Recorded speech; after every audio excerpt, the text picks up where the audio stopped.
students who have turned in large numbers.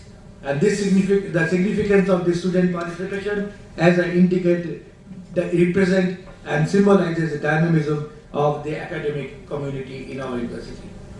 I should also add that how delighted I am to welcome of the good representation from the media. I sincerely thank my media friends for responding to my personal invitation. It is wonderful to see some of them whom I have not seen since I left Jadavpur University.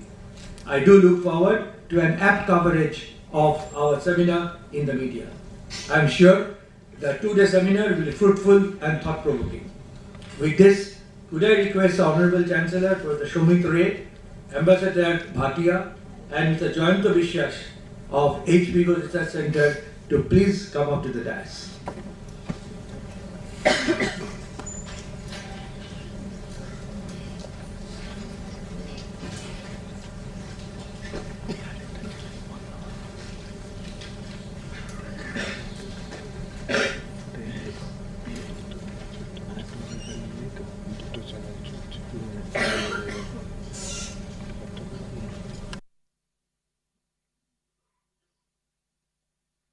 Could we start with the felicitation of our honored guests?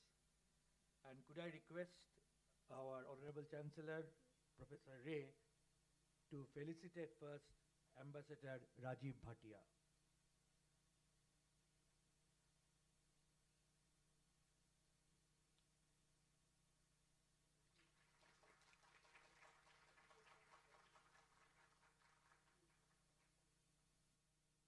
Could I now request Honorable Chancellor to kindly felicitate Mr. Jayanto Vishwas, Director Research of HP Ghosh Research Center.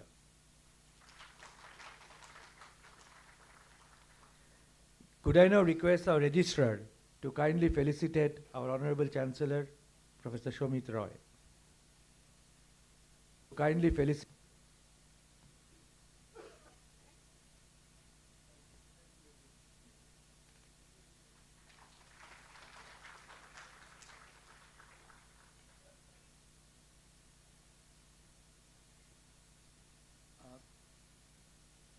It is my honor now to request Professor Shomit Roy to conduct the proceedings of the day. Should I start the proceedings? Okay. It is indeed a privilege for me to introduce Ambassador Rajiv Bhatia. Ambassador Rajiv Bhatia has served the Indian Foreign Service with distinction. He served as ambassador to Myanmar and Mexico, and also acted as High Commissioner to Kenya, South Africa, and Lesotho. He was the Director General of Indian Council of World Affairs from 2012 to 2015 and played a key role in strengthening India's track to research and outreach activities. He is a founding member of the Kolingo International Foundation and is currently the Distinguished Fellow, Foreign Studies Program at Germany, and a member of CII's International Advisory Council. Thank you, Ambassador Bhatia, to be with us. And could I now request Ambassador Bhatia to kindly deliver the keynote address.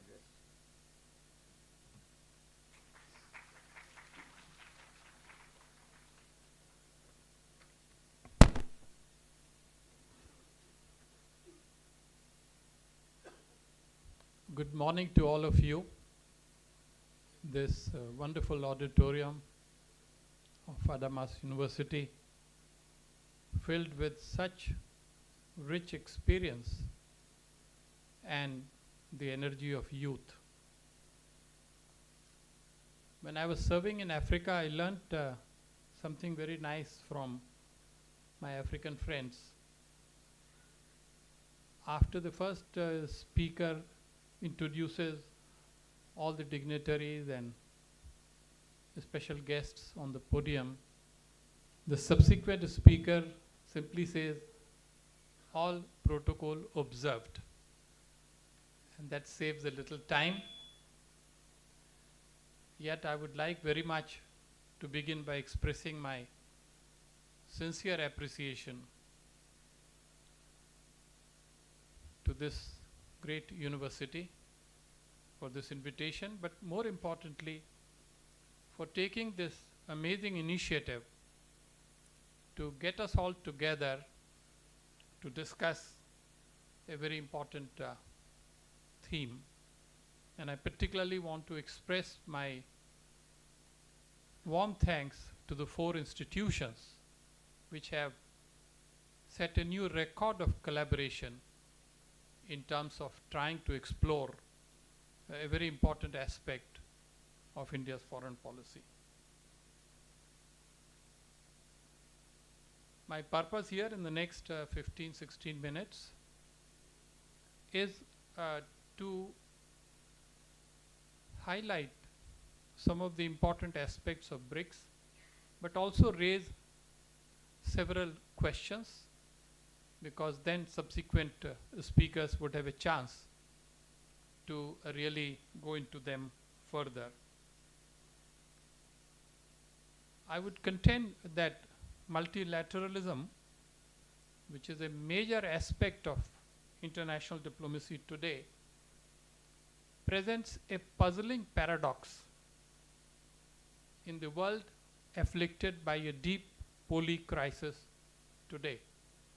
What is the contradiction or paradox? It is that sometimes multilateralism works, but more often it does not work, it does not deliver. We all are witnessing day after day the bloodied faces of the injured and the killed children, women, civilians in Gaza, which clearly reflects the abject failure of the UN Security Council. On the other hand, the successful conclusion of India's presidency of G20 created some rays of hope. So sometimes it works, mostly it does not work. In this light, I think a critical and comprehensive look at Brics by the galaxy of scholars and experts gathered here for this conference is undoubtedly a very worthwhile project, a very worthwhile enterprise. And I know you would agree that the man behind this project is Professor Suranjan Das, and I would like you to join me in giving him a warm applause for this project.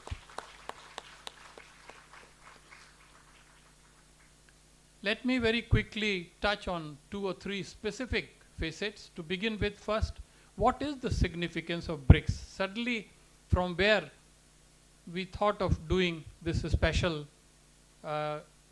series of deliberations on a multilateral grouping, which is very important, but which was somehow going into a little bit of background until last year, and then it emerged as a very important grouping. I think we all know that Brics figures high on the list of multilateral groupings that India promotes, supports, and shapes. Our nation is not only a co-founder of this body, it is also a leading player in it. It's a forum, as Professor Suranjan Das earlier said, which sustains multipolarity and gives hope to those who believe that if multilateralism of today could reflect the needs and concerns of the wider world, it just might be able to achieve more effective results.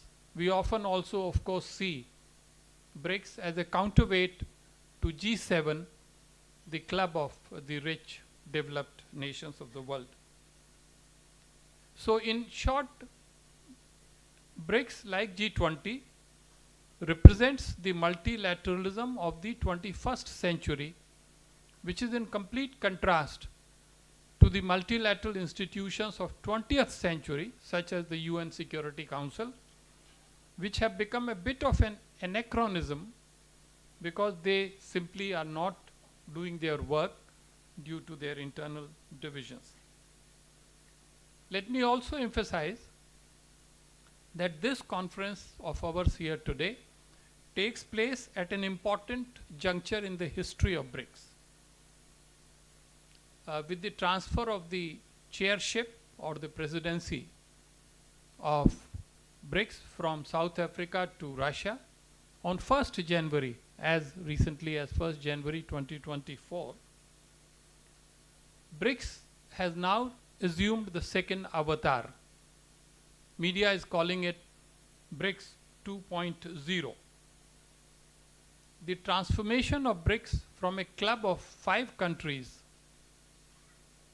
into a forum of 10 countries, assuming Saudi Arabia eventually decides to join it, it's a consequential development. This development shows the BRICS capability to reform itself, and we very much hope that a day would come when the other forum that we spoke about, the UN Security Council, would learn from what BRICS has done, or even from G20, which decided to expand itself to bring African Union into it. It is the adaptability of an institution to changing circumstances that gives vitality to it. So BRICS has shown, has demonstrated that it can do it. The question is, can others do it? Now in this light, let me very quickly move to my second issue, which is the decisions taken at Johannesburg, the last summit, which is significant in the evolution of this forum.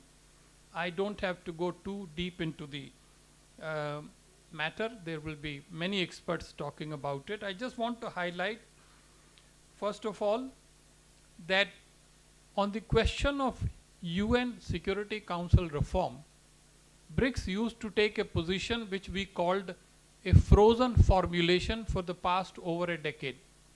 Every year, BRICS leaders would meet and they would say, we support the ambition or aspiration of Brazil, South Africa, India to play a bigger role in international relations. But this time, under intense diplomatic pressure by Delhi and its 2 partners, South Africa and Brazil, mainly China, but also Russia, had to concede that something more has to be done. And so para 7 of Johannesburg Declaration is very significant. It essentially says that it supports a greater role by developing countries, including the 3 countries that I have mentioned, in the United Nations, including in the Security Council. It's not a perfect formulation, and it is, while it is promising, it is not a decisive formulation, but it is an improvement. And therefore, clearly, those of us who want to be in Security Council will have to continue pushing BRICS to be more forthcoming on this. The other point to remember is that there are 3 pillars of BRICS. That is essentially political and security cooperation, financial and economic cooperation, and cultural and people-to-people relations. So on all these pillars, how BRICS has been developing, what it has achieved, what exactly the challenges and problems are, is a subject which will be gone into by our experts who will come hereafter. And I also want to finally point out that while this idea of bringing a fairer international order, this is the central objective of BRICS, it looks a very, very ambitious vision. Can BRICS achieve this in the coming years, say in the next decade? That is something that we will have to examine, but we know that BRICS turns an adult. It becomes 18-year-old in September 2024. So we can hope that with its newfound energy, with new members, expansion, and the rest of it, it will move forward pragmatically and realistically. In terms of critical issues that we will again go into in great details, I think we know that the past record of BRICS is something that is debatable. There are quite a few experts and critics who say, well, you know, really BRICS has not achieved much. So what is this hula baloo you are making about Brics? But I think those of us who have been tracking it carefully for the past 18 years, we come to the conclusion that its performance is quite good. And what are the major achievements? I would just like to list them by pointing out that it has presented a non-Western perspective on the world order. It has stayed alive, regaining a fresh wind through expansion. It has launched the new development bank with an impressive portfolio of projects and a total volume of approved financial arrangement of $30 billion for the 22-26 financial strategy. It has set up the contingency reserve arrangement, and above all, it has sustained the habits of working together among its 5 members.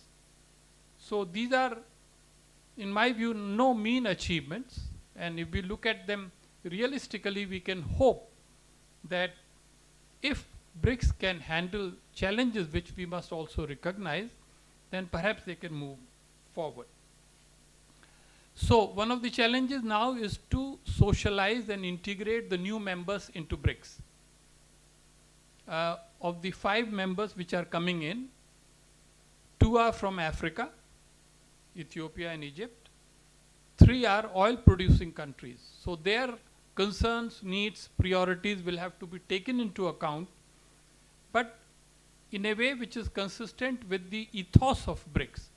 So this is going to be an interesting thing. It will not happen overnight. It will not happen in single presidency, but we will have to study how this integration or socializing takes place. And then there is another important question, the question of further expansion. Before Johannesburg, we calculated that there were 16 countries, apart from those who got in, were knocking at the doors of Brics. Now actually President Putin went on record in January to say that there are 30 countries which need to be integrated into the multi-dimensional agenda of Brics. How are they going to do it? And if it is to be done, how are you going to retain the coherence of this body, which was so far just a 5-country club?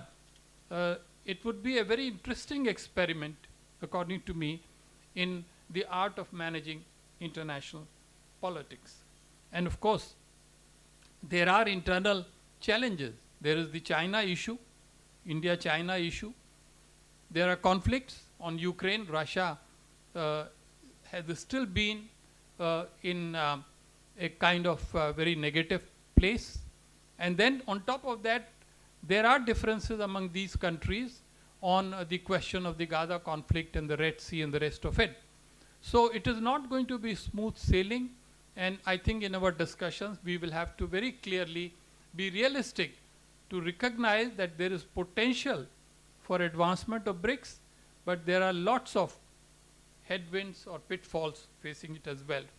Finally, dear friends, a quick word on India's perspective on Brics, I think is also important to be mentioned here.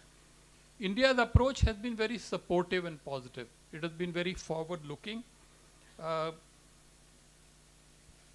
the same time, I must recognize that India took its time to warm up to the expansion of Brics. And only when it saw this as a step towards inclusiveness, its negotiators began to play an active role in the selection of the 6 countries as new members.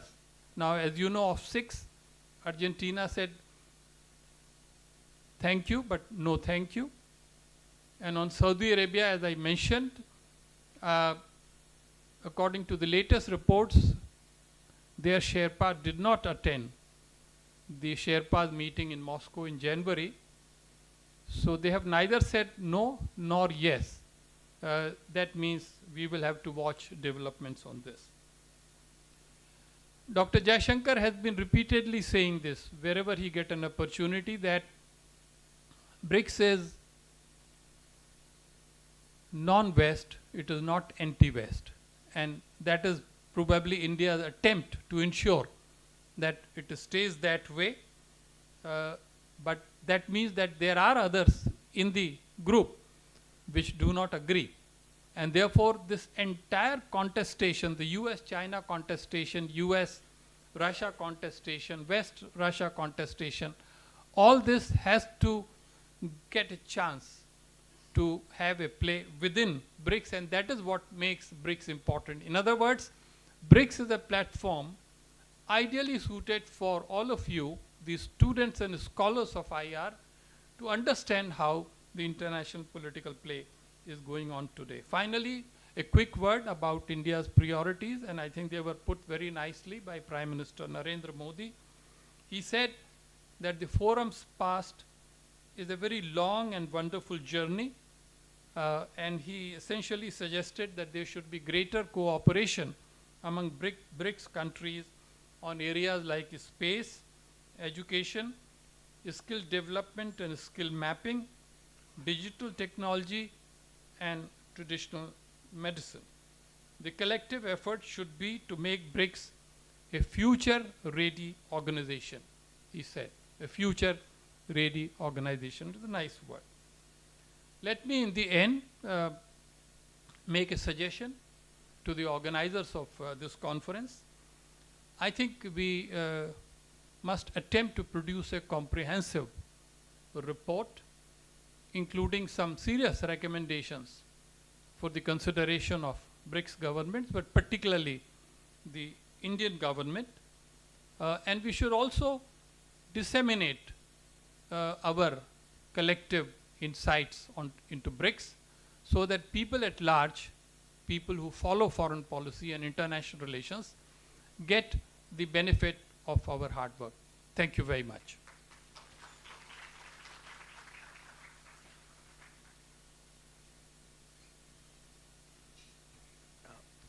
Thank you, Ambassador Bhatia, for that very incisive keynote address.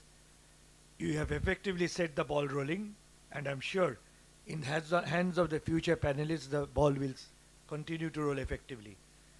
You know, one of the mandates of the ICWA grant is that we have to produce a volume. And of course, we are recording the speeches and the deliberations in the seminar, and we do look forward to produce a volume in the coming days. Thank you very much, Ambassador Bhatia, for your time and sharing your very pertinent thoughts. Could I now request Mr. Joyanto Bishwas, who is representing the HP Ghosh Research Center, to read out the message that has been sent by Mr. Chandrasekhar Ghosh, the Managing Director of Bandhan Bank. Unfortunately, Mr. Ghosh could not be present because he is out of Calcutta now. Mr. Bishwas, please.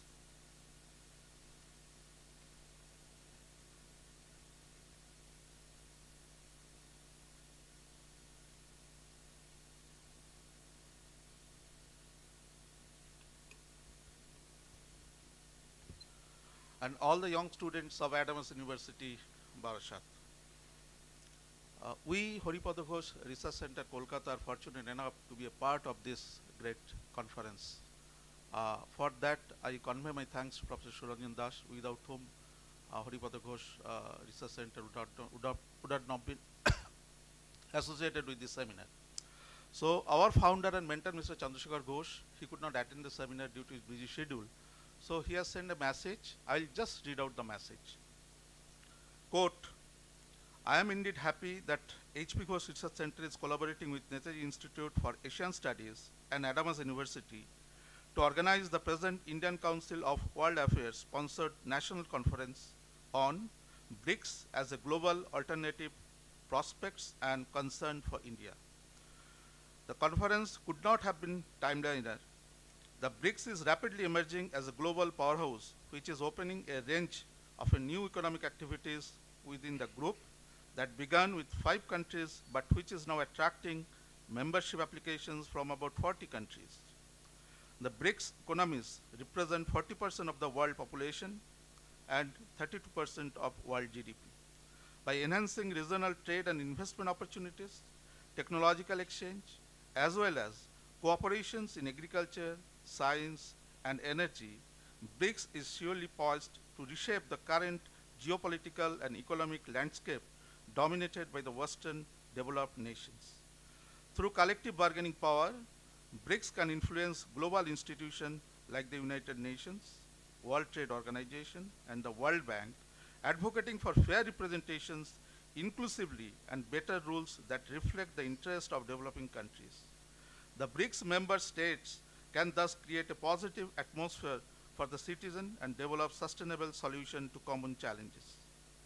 As someone associated with the banking sector, I am particularly impressed with the possibilities of BRICS creating new possibilities of integration and interactions in the banking and financial sectors, thereby developing new and strengthening existing regional economic ties and investment cooperation. The establishment in 2015 of the new development bank, popularly known as the BRICS Bank, is certainly a step in the right direction.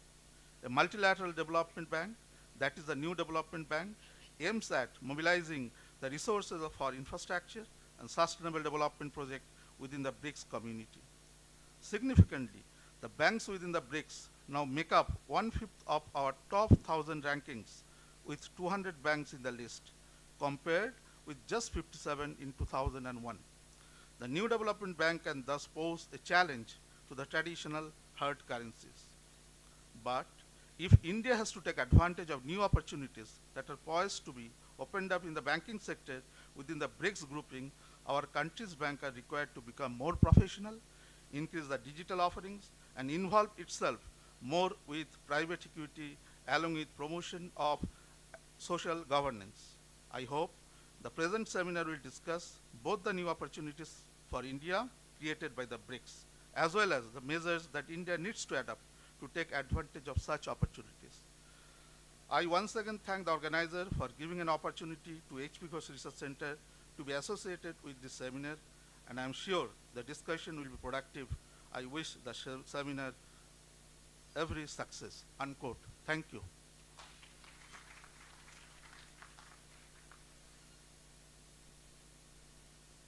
Thank you, Mr. Biswas. Could you please convey our sincere thanks and gratitude to Mr. Ghosh for providing us the support, without which the seminar could not be held, despite the support that we have received from the ICWA and Adamas University, and we do look forward to receiving future support from the HP Ghosh Research Center in our research endeavors. It now gives me a personal pleasure and privilege to welcome Professor Dr. Shomit Ray to deliver his presidential address. Professor Ray by training is a mathematician, but he has a checkered career. He began his professional life as a corporate leader, then he gave up that corporate professional career. He established an institution to train students from Bengal and other parts of Eastern India to ensure their success in competitive examinations. Later, he established a chain of schools to promote school learning in West Bengal, and finally, I think 11 years back, he established this wonderful Adamas University with a large green campus, with a multi-faculty facility for students and researchers, with the twin objectives of promoting excellence in tune with equity and access. Professor Shomit Ray, could I request you to deliver the presidential address?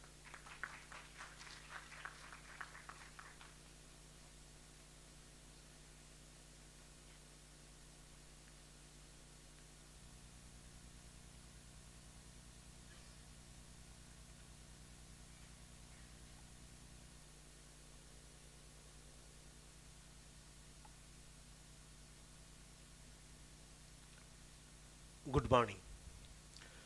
Ambassador Rajiv Bhatia, Mr. Jayanto Biswas, distinguished panelists, other esteemed participants of the seminar, and the members of Adamas Community, Kolkata. Adamas University is indeed privileged and delighted to host the present seminar, which will be addressing one of the most significant forces in contemporary global politics, represented by BRICS. The regional grouping of Brazil, Russia, India, China, and South Africa.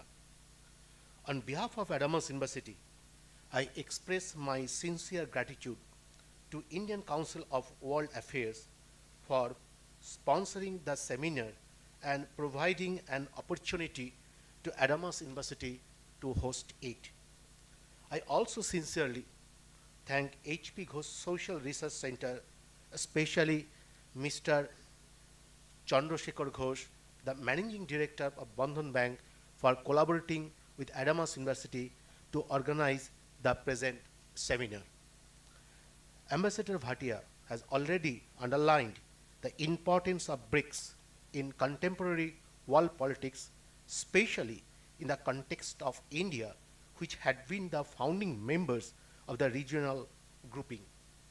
I need not re-stress the points he has to explicitly stated, but I would like to have the opportunity to re-emphasize the importance of Brics as an alternative powerhouse, posing a challenge to the Western-dominated global order.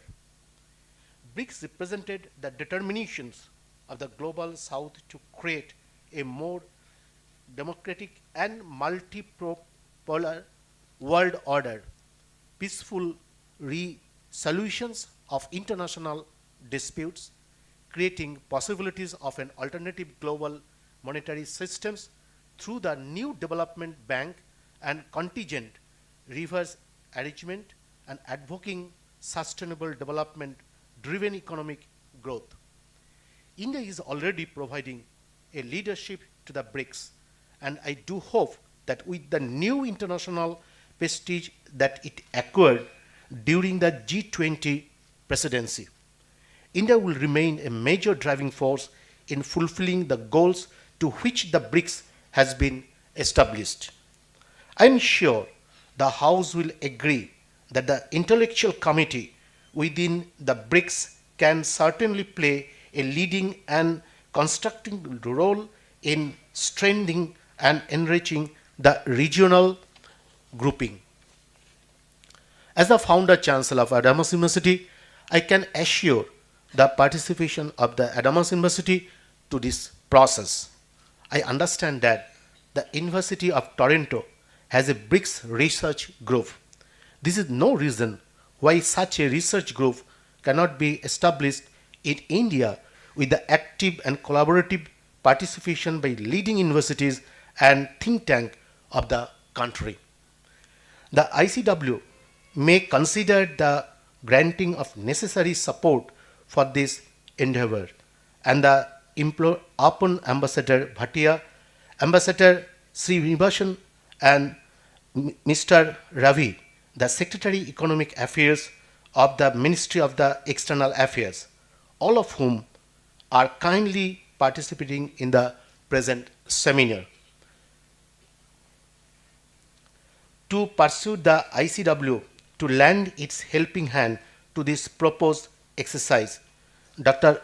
Lakshmi Priya is representing the ICW in this seminar, and I request her to take back this proposal to the ICW. Adamas University is prepared to provide the initial infrastructure and human support to initiate the exercise. I particularly solicit the guidance of the Honorable Vice Chancellor of Jawaharlal Nehru University, Professor Pandit, and the Professor Chowle of the O.P. Jindal Global University, both of whom has kindly agreed to join the seminar to help make my suggestion a reality. I do believe that a critical and the constructive intellectual support is essential for any government's effective intervention in international affairs. India is no exception. The academic community should not shy away from the responsibility. I wish the conference very successful.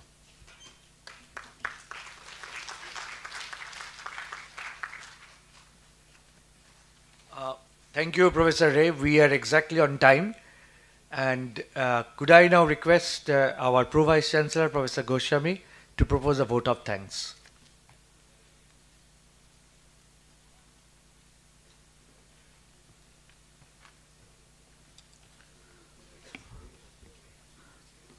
Good morning to everyone. I'm really thankful to our Chancellor, Professor Shomit Ray, for giving us the opportunity to host this conference, 2 days conference at Adams University. I really thank Professor Shuranjan Das because single-handedly he produced this beautiful seminar at Adams University of this kind. I feel never being happened, and I'm not naming each individual, but the galaxy of leaders, those who are present over here on the dais and of the dais, all the leaders for the 2 days conference, they are here and they spare their busy schedules and then came over to deliver the different speech, different sessions they will organize. So all the students would be very much enriched to their delivery. And I personally thank to all the deans for sparing the students to take part in this conference. All the students, I really thankful to all of you. You be here for the 2 days and you get to know many things on the delivery. I personally thanks all the media person, those who the last moment they came over here and to listen to us and report to us, and all the staffs of Adams University. I specially name 2 person, Mr. Ronan Sheel and Mr. Parthode for arrangement for their different logistics, then all the foods and everything. Then our IT support team and each and everyone. If I forget to name any personally, but please excuse me. But each and everyone is important to us to host this seminar. And I once again thanks to the organizer as well as the sponsor for this event. Thank you very much. Let us break for the tea for 15 minutes. I have a suggestion. In fact, a suggestion came from my friend Varun that I think our Honorable Chancellor would be leaving. So before he leaves, could we have a group photograph with the participants who are present? Could I request Ambassador Srinivasan, Professor Arun Banerjee, Shibashish, Amitabh, Professor Pandit, and Varun to please come on the stage so that we can have a group photograph.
We break for the tea. Could I request our students to please go out of the hall, turn right and grab a cup of tea? And could I request our honorable guests, the speakers and my colleagues to come to the next room to have the tea?